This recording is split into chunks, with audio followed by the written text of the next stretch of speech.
Valley's up, baby. Let's do this.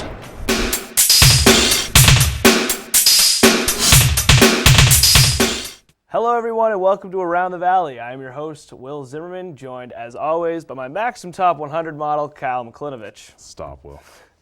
Today, we are introducing a couple new segments and debating each other for the coveted title of the People's Champion. We will also close the segment today with the wise words of Mr. Richard Burke ranting on what grinds his gears about the one-and-dones in college basketball. Kyle, let's jump right into it. Let's do it. The Montreal Canadiens and the Boston Bruins faced off on Sunday night, and they also managed to play some hockey in between. With both teams playing the second game of a back-to-back, it was clear early that the contempt between the rival teams was still fresh despite the condensed schedule. The anger boiled over in the second period when Milan Lucic took on notorious tough guy Brandon Prost. Then the tensions peaked shortly after when Alexei Emelin took a cheap shot on Tyler Seguin in the open ice, and his punishment for that would be a thrashing from Papa Bear's Zdeno Chara. Canadians got out of town with a win, but both teams, I'm sure, will be ready for their rematch March 27th in Boston. So with all the aggression that went on in this game, my question to you, Will, is fighting a part of the game, or should fighting continue to be part of the game? In my opinion, I come from the camp, and I know my grandfather's going to be proud of me here. I don't think fighting is a part of the game. It doesn't add any qualities to the game itself. You know, you take away from the flow, really. I mean, you got to stop, let everybody match up, drop the gloves. The refs got to go over, make sure that they can break it up, do it. So I don't really come from it. Really, I mean, I understand that fans love to see the fights and want to go see, but it's not a part of any other level of hockey. Right. And only at this professional level is this allowed and sanctioned, and it's noted just mainly to make money and get fans in the seats. I think you can do other things. You don't need to drop the gloves and go on a bare-knuckle brawl in the middle of a hockey game. It just doesn't seem. It doesn't seem part of it. I know people really like seeing big hits. They like seeing physical aggression in the game. That's why people like watching football so much. But the thing about hockey is it's been part of the game for so long. And like in the Bruins game the other night when Emelin took the cheap shot on Tyler Seguin, it was a cross-check right in the open ice, right in his hip, unprotected area. You know that if you take a cheap shot like that against the Bruins, you're going to get retaliated against. And it just so happened to be the biggest guy on the ice. And if you watch the game, I mean, it was a mismatch. Alexei Emelin's 6'2", 225. I mean, everybody's a mismatch Right. against Zdeno Chara. Big Z, he's 6'9". He's massive on But what skates. it did for the team, not only the fans, because the fans love it, they obviously go crazy, and when you're in a place like Boston or any big, NHL city, they love their team, they're going to go crazy for a fight. That's just what happens. Fans like it, right? That's plain and simple. Yeah. But it also sets the tone on the ice. That's why, Sean Thornton happens to be a good fighter, and he's still a good third line or fourth line player. But I mean, that's the thing. You have on, Sean Thornton is a great example because you could call him a goon. He does our fighting, and I love him for it. I want to throw that out there. I love Sean Thornton for what he does for the team. But I mean, realistically, he would be, he's a fourth liner. He's a decent third liner, but there are goons in the NHL that are just goons. That's their job. I think they've kind of gotten away from that. But at the same time, Milan Lucic might as well be a boxer. He was a boxer. At 19 years old in Canada, he was a boxer. So, but I mean, I don't know. It's like baseball, okay? A part of the game is retaliation at some level. You hit my best player, I'm going to come out and hit your best player. Right. But it doesn't detract from the game. You're not stopping the game. It's an inside pitch. It's well noted that that's retaliation. But, you could get Gordie Howe, get mad, don't get mad, get even. Get even. Go on. Zdeno Chara could have just as easily absolutely lit him up. He did. Well, he did that first. Yeah. And then he picked him up and then started beating him savagely. Yeah. I mean, he savagely beat him. But I don't see, retaliation can be a part of the game. But the straight square-off boxing match, I think, is a little bit outlandish. The Bruins also have a lot of money and time invested into Tyler Seguin, and the way he's been playing now and how young he is, he's definitely going to be the future of the franchise. So Absolutely. if you're going to take a cheap shot on one of our best players, it doesn't matter if that was Tyler Seguin or that was David Krejci or doesn't matter who it was. If it was a fourth liner, someone is going to go after that guy because you just don't do that in hockey. You got to police yourself. The Canadians are known for diving and embellishing, and then taking cheap shots at the same time, and then expecting to be called the other way. PK Subban, throwing that one out Yeah. there. We weren't really happy with, and Claude Julien said it, and Claude Julien, excuse me, he said it in his press conference that he wasn't happy with the way the officials are rewarding this type of embellishment by the Canadians, and he wants to see it stop. Right, but I mean, is fighting the way to stop it? You know, is it the fighting aspect, the actual fighting? Because there were rule changes in 2004 that made the game. They got the two-line pass, so you can send the puck up ice. So there's two-lane pass. They got the trapezoid behind the net, so goalies can't be playing the puck all over the place, otherwise it's a penalty. And then they enhanced fighting. They were just like, this is going to be completely okay. You're going to let this happen. I think that they could have done without that. I don't know. But think about somebody on the ice who's embellishing the call, who goes down on a trip when the stick barely caught them in the legs, or pretends to get hooked, or whatever it may be. Imagine how on the ice how you're going to take care of that. You're going to show that guy that that's not going to fly here. That we're going to take care of it as a team. And and drop the gloves. But I mean, you could just hit him over the boards. That's a cool hit too. Just bury somebody into the bench. I don't know. It seems like. I understand why it's part of the game, but I think that you could definitely go away from it and do without it. I guess would be. Well, that's going to be it. That's the topic on that one. All right. Joe Flacco, this year's Super Bowl MVP, just put his John Hancock down on a brand new 6-year, $120.6 million contract, making him the highest paid QB in the league. I want to ask you, do you think that, one, the contract is warranted based off of his play, and two, do you think that this is that athletes are being paid too much at this day and age? Okay.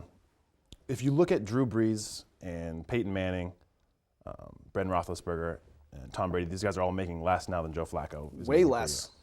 So can I say that money's warranted? No. And we talked about this time and time again, on the show, off the show.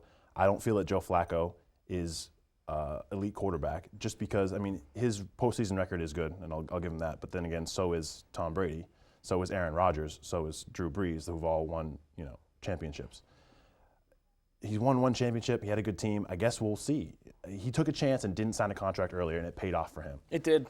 So getting to your second question, he gambled. He gambled and went for it and won the Super Bowl and got paid. But people complain about how much these guys are making, but you have to think about the revenue that's generated by their sport, and they're the main players on the field. So people come to see Joe Flacco. He leads that offense. He technically leads that team. You got to pay him the money that he wants because he generates tons of revenue. It's not just him, but he is part of that product you put on the field. I mean, in my, I'm going to go a little bit broader here. I think in kind of as we look at culture as a whole and the way that sports are now playing a role in our culture, I think that, you have the president of the United States making something along the lines of $800,000. That dude does a lot in the day. Okay, he's got some. His book is like to the second. His schedule book is everything is done to the second. Right. An athlete goes and works out. They perform on the field. They throw their body into it. But they're not, their schedule isn't right down to the second. They're not, preventing nuclear wars or something like that. The mediocre and they're athletes making $120 million.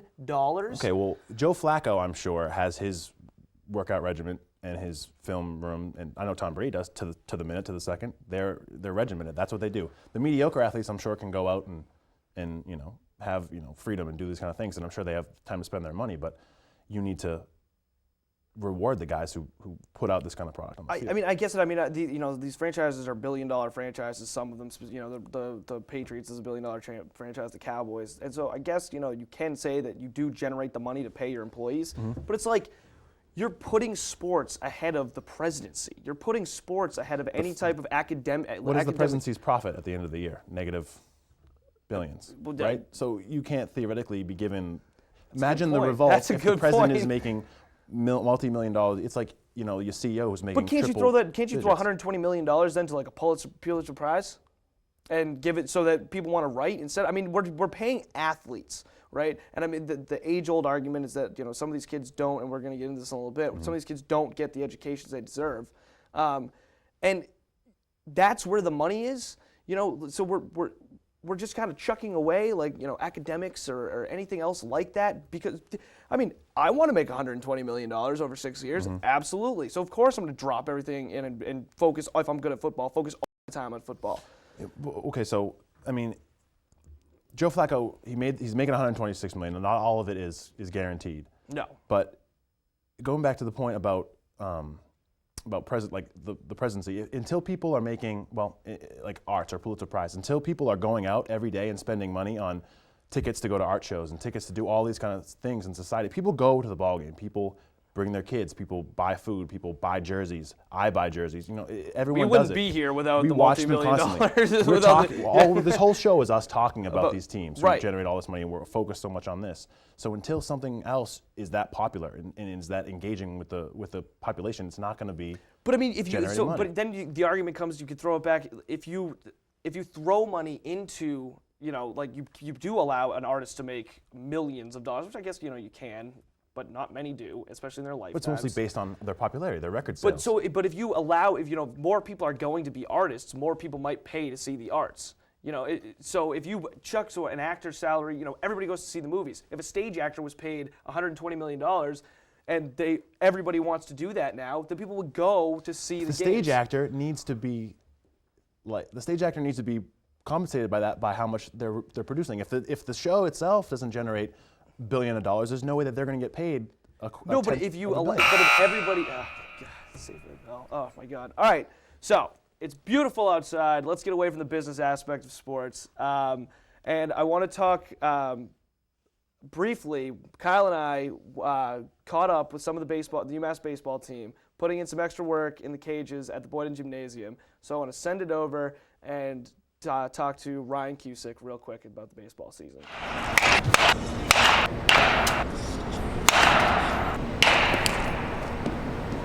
We're here with Ryan Cusick from the baseball team. We just wanted to ask him a couple questions about the season. So I heard you guys went down south and had a few games already. How'd it go? Yeah, we went to North Carolina, and we played 3 games, one against Notre Dame, one against Tennessee, and one against Ohio. We lost the first 2, pretty close games. Notre Dame was ranked, I think, 22nd in the country. So we lost that game 9-4 on a couple mistakes, we'll call it. And Tennessee beat us on 2 suicide squeezes. Oh, boy. Came back on Sunday, got a big win against Ohio, 7-6. We ended up taking the winning run, scoring the winning run in the 9th inning. So it was a real good battle all weekend.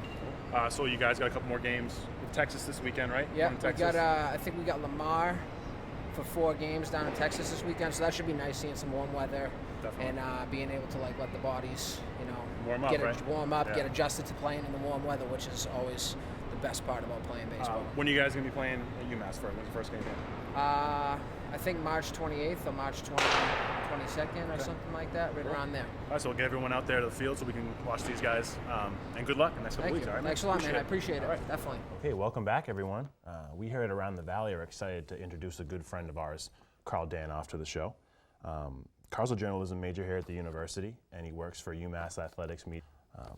We're excited to have him on because he's worked a little bit with every varsity team, so we wanted really to get his insight to everything college sports. So we're going to try to use him every week here for the future. So thanks for joining us, Carl. Oh, thanks, Kyle. Thanks, Will. Thank you very much. To be back and be here. This is going It's to going be to good. hopefully start us something really, really good here. Yeah, I'm excited. So we're going to kind of jump into the first topic here. Violations and scandal at the highest level of collegiate sports has been in the foreground for some decades at this point. SMU most notably got the death penalty several years ago. So I wanted to take advantage of both of your opinions because you both worked for a Division I athletic school. Do you think that these major programs should be able to pay their athletes, given the amount of money and time that goes into not only their education, but their on-the-field performance? Carl, I want to start with you. Yeah, I mean, when we were talking about, what we were talking about today, and you said that we were talking about this, I got pretty excited because last year I worked with a kid named Ethan Sobel, and he actually investigated just college funding in general in athletic programs. Mm-hmm. And so I did a little bit of research too in my own project. And it turns out that most programs, they don't make money, athletic programs. So I mean, to say that they have revenue coming in where they could pay these athletes, most of them don't. I think it's only like 18 colleges around the country that are D1 that make money. Oregon's one of them, surprisingly, when they make all those uniforms. But I mean, I don't think they should be paid, personally. I know they do a ton for the programs, and I know they do a ton for the school, and athletics in general. They bring a lot of fan base in, a lot of applicants, a lot of money in, and they work harder than any other student by far. But I just don't see a place for them to get paid for. I don't know where they get paid from. That's and it's a great point to bring up that a lot of a lot of college athletics, despite some of the big name programs, do not clear the black. You know, they're not in their athletic budgets are very low, if probably not generating any money. I come from the point of view that I actually believe college athletes, if you're playing in the SEC for football, the television contracts alone are in the billions of dollars. Okay, somebody's getting paid. Without the players on the field, you don't have any of it. It's the same thing we're talking about in the NFL. Right, you just don't have any of it. And these kids are working 80 hours a week. Mm-hmm. They're almost mandatory. A lot of coaches do like it's mandatory, or not mandatory, but if you don't do it, you're not going to play. So they're working 80 hours a week, and they have nothing to show for it. Most of them they're losing out on a lot of the education that they could be getting at that university. Because they're working so hard for football, and or I'm using football specifically, or any sport really, I think the way that, with so many other people, notably ESPN, NBC Sports, the people who carry the games, are making so much money off these kids, why can't they see some of the revenue sharing? It's a tough situation, especially when you know that, there's 102 kids on a college football roster, and probably 90 of them are not even going to have a chance to play professionally. So they go to school, and getting a degree, an undergraduate degree itself, is an accomplishment. To do it while having more or less a full-time job that requires your full mental and physical attention, I mean, it would be good for the guys who generate that kind of revenue, like big schools in the SEC, Alabama, for instance, I'm sure. All of the schools down south where football is God, they clear, they make profit. So it would be okay for them to spend money on their good players, but then you start getting to the point where, well, I can't go get an education and play football and not get by like these kids are getting by just because they're highly touted out of high school. Well, I mean, you could say that with the amount of scholarships that are given out, they're getting paid in a way. Mm-hmm. I mean, they're getting their school paid for it. I mean, education, obviously. I mean, you guys went through it. I'm going through it right now. It's a lot of money. So I mean, they're getting money. Just they're not getting a paycheck. Mm-hmm. They're getting paid, and with those big time schools, especially in the SEC, I mean, how many kids are getting full rides? And then those full rides, you can also split a full ride and give it to 2 people. So say you have 12 scholarships, you can technically have 24 scholarships you can give out. So I mean, in a way they're getting paid, but I mean, like I said, it's 18 Division I programs. Mm-hmm. I've heard 14, 18, not even 20 programs are making money off their athletics program. Mm-hmm. I mean, you could say that, applications, the amount of money they make in applications because students want to go there. You can say that they make money off that, but I don't see where they get the money from. Yeah, I mean, I don't. It all comes back to that. It's true. I mean, and then you have to get into what sports are going to be paid based on the revenue that they generate, and it's a very, very tangling. I'm sure Title IX, if it was official, Absolutely. Title IX would have some. Absolutely, you'd have to have there would have to be equality across the board for men and women. But I mean, you're looking at, I'm thinking right now, Ohio State. They had a 3-year ban or 2-year ban, something like that, for Urban Meyer to start because Terrell Pryor and company, there's 5 other kids, went out and sold or traded memorabilia, their jerseys or trophies or whatever, for tattoos because they don't have the money to go. And yet, every week there's 50 million people watching their Saturday game and wearing their jerseys, but they don't have their name on it. Yep. I don't know. I just feel it's so unfair to those highly, highly touted programs, the Michigans, the Floridas. Like Ohio State, I know that they do a lot of things, and I'm sure a lot of colleges, major colleges do this across the country, is instead of taking that money and paying the players, they take that money and they bring it right back into the program. Like Kentucky's basketball facility, if you see in the inside on ESPN, inside they just make that facility to the point where it's better than professional facilities. These kids go there and they know that they're going to have their own dorms where they're not going to be, subject to all kinds of different stuff on campus. They're going to have access to all these facilities, the best top-notch equipment. Yeah. So do that to your program. Make it so that these kids who want to come play there, it's good for them. It benefits them, as opposed to some schools where the kids might not get a full scholarship, but they're getting there and they're giving everything they have and getting nothing back. Yeah. I just come back to the example I gave to you last night. You have a freshman kid who's a walk-on, and because of a couple injuries, no matter what sport, they're playing on, let's say, a top 5 basketball team. A couple injuries and just them working hard. That freshman year they're playing. They're in March Madness. Let's say that team makes it to the Final Four. They've worked so hard for no money. They're not going to see a scholarship until after the season or until the next year. It just seems so unfair for the amount of time that they have to put in. And you're really handicapping them when you're not, they can't go to class and spend that much time on homework when they're spending that much time doing their sport and working so hard. But let's be honest. I mean, these kids, they want to be there. I mean, they want to be putting this amount of time in there. And those SEC schools, the big-time schools, whether you're in track and field, football, soccer, whatever, you're going to get to the next level. And that's all. You want to put as much time in. Your sport becomes your education. Yeah, that's your incentive. And that is your incentive. So, I mean, and if you want to pay players, what about the track and fields? You're going to pay them? You know what I mean? Like, are schools going to pay different programs? Or, if I go to Alabama, football, I'm going to get paid. But if I go to UMass, I'm not going to get paid. They're going to put their money in the basketball program. Basketball players get paid. So, I mean, how does that get decided? Yeah. I mean, like I said, I don't think they should be paid just because it would just create a whole mess with Title IX. Exactly. Yeah. I mean, it would be a complete gray area system where there could be violations within even paying players legally. And like you said, that there are some schools I'm sure give stipends to the players for if they could be working or they had the time to go out to work. A lot of schools do supplement a little bit of a pay. Like they give them a certain amount of money per semester. Not being able to work and having to put in all that time not only does it affect your education, but it affects your ability to work. I know a lot of people, I'm sure, even if they're Division I athletes, still need to pay for things. They have things to pay, car insurance, everything. And I'm going to mention a name, Ryan Collins, a kid who was on the UMass football team. Good kid, walk on. He got hurt, couldn't play, and he was filming with me because they wanted him to work off a scholarship. So I was talking to him about it, and he said, it's really hard for me to go out and do an interview because I don't have my resume is built on my high school jobs. Because I haven't been able to work in the summer times. I've been out here working, doing the workouts, doing the lifts, making sure that I was there so that my face was seen and known so that I could have a chance to play. And so, I mean, yeah, to your point, obviously there is so much of just a web of how this could even be done. But I want to throw out that opinion of just you can't, it's just so hard and you're handicapping some of these kids to. Right.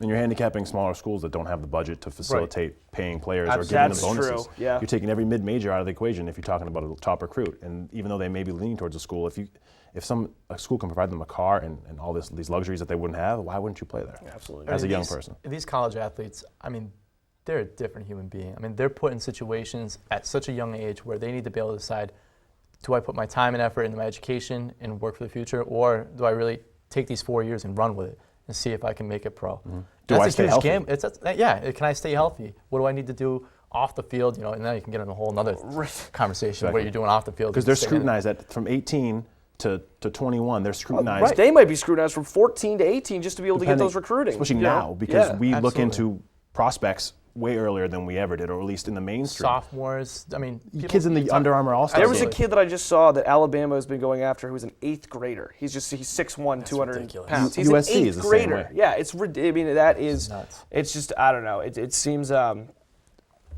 it's a great debate. It really is. It's gonna rage on. So we're gonna go ahead and cut it Oh, right there. yep. So that's all right. So it's time for one of my personal favorite segments in the show, where we ask all of our viewers to go onto Twitter and answer the question we put out there. Today's question is: who is your top 5 favorite Boston sports athletes, both past and present? We got you here, Carl.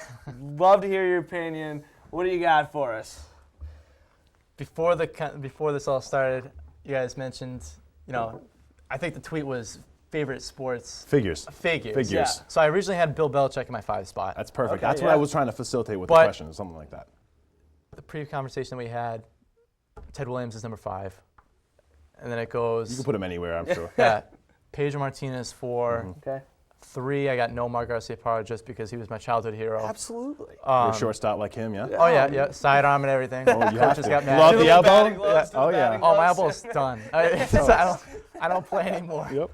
And then 2, who did I have? Larry Bird. Larry Legend. Yep. Larry Legend. And then 1 is Tom Brady. I mean, I got such a man crush. I mean, you're taking a smart I think I man crushed on him last week. I literally did. I think every show somebody takes the Tom Brady man crush banner, Oh man, that's he's funny. the man. Who doesn't want to be him and just be friends with him and Or you're friends just an with him. amazing guy. He's the nice guy. Always says the right thing. What do you got, Kyle? See, this is tough. Okay, so I'm not going to rank them. I'm just going to throw a top 5 out there because, I want to stay, All right. Stay even. All right. Just don't take a side. I'm going to throw our buddy Victor Sittler, actually, a really good friend of the show, a contributor on multiple occasions. He's going to be on the show at some point, says Tom Brady and Bill Belichick come as one pair. So I'm going to go ahead and do that. They come as a pair because if you think about that, it's the best of all time. Yeah. Have to throw in Bird because probably the best basketball player in Boston. There's tons of other good players in his era. McHale, Parrish, I mean, Heinsohn, Kuzi, all these guys. Yeah. But Yeah. you got to go with him. And then I'm going to go Pedro because Cy Young, 98, 99. And a little guy too. And that was right where we were growing And up. then Manny, just because he had the sweetest stroke probably of all time. And he was Manny, but he still had the sweet stroke. Yeah. Is that 4 or is that 5? I can't I remember. think that was 5. 5 including the 2. All right, we'll just go with that. Yeah, you gotta throw another one out there. What do you want to say? I'm gonna go off the board here. I'm gonna say I don't even know. Bobby Orr, just because Perfect. probably the best defenseman of all time. Perfect. All right, so I'm gonna go number 1, Pedro. I loved Pedro growing up. He was just my favorite. Yeah. And then I'm going 2, Manny, because Manny being Manny was awesome. Okay. While he was hitting. Yeah, he was raking. Yeah, right. It was so entertaining night in and night out.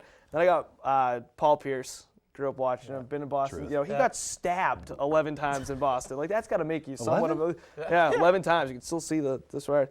Then I got PJ Stock. The old school Boston Bruins enforcer, because we were talking about fighting today. PJ Stock, I don't think he even plays because he's blind in one eye. I would have to check that fact, but I'm pretty sure that he got punched out.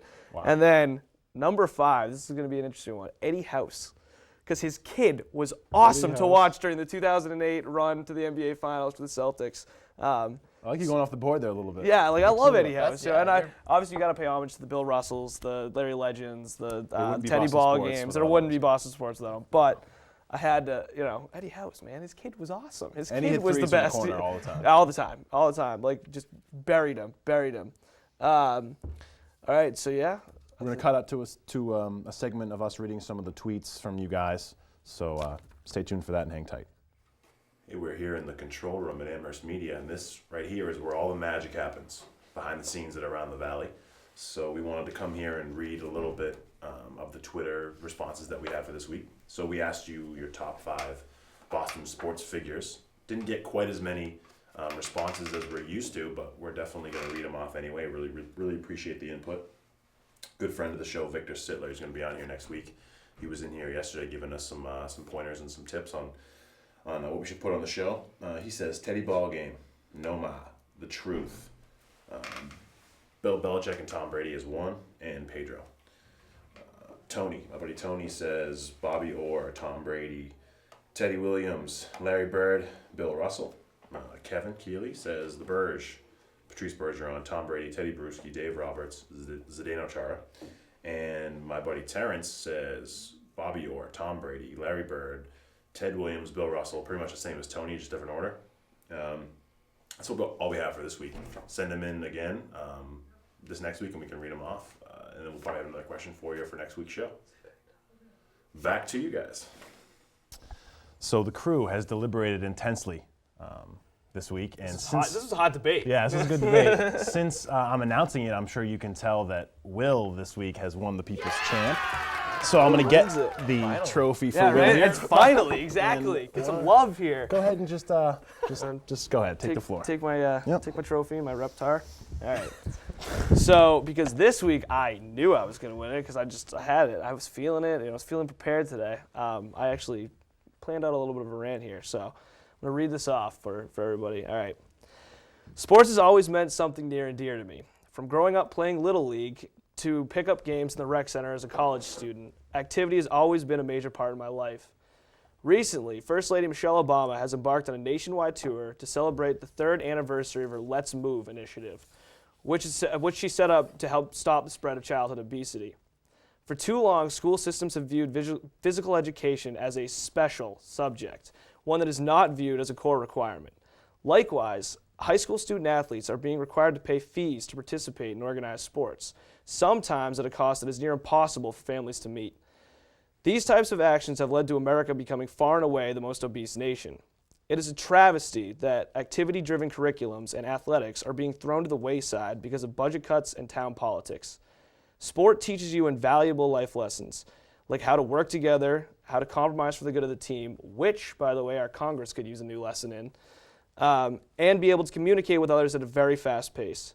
Raising prices for athletics and cutting physical education is not the way to lower your taxes, people, and it is certainly, the bottom line, is not worth your child's overall health. Promote activity, put more money into local and physical education, and don't go out and use the little bit of extra cash on a new Xbox so that your kid can sit there and be quiet for another 2 hours. So that is my rant for the People's Champion. That was deep. Yeah. Very deep. That hit home. That's serious.